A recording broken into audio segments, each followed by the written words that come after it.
Hi guys. Oh wait lang. Hi guys. Ngayon, nagkukulitan yung dalawa.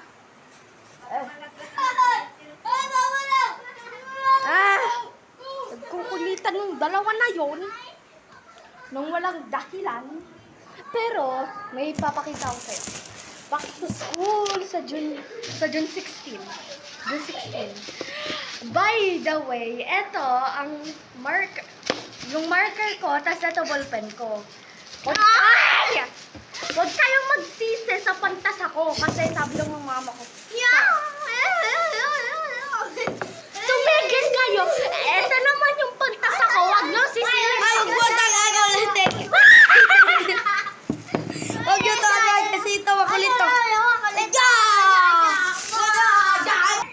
Okay.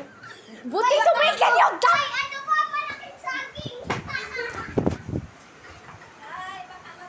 Oh!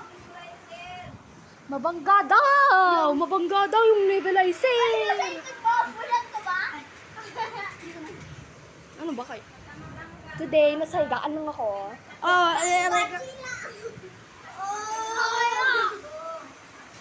Boy, nagkulit nila! Nagkulit nila! Wala naman akong ginagawa! Wala akong ginagawa. Eto guys. Ayan lang. So, bye! Hehe!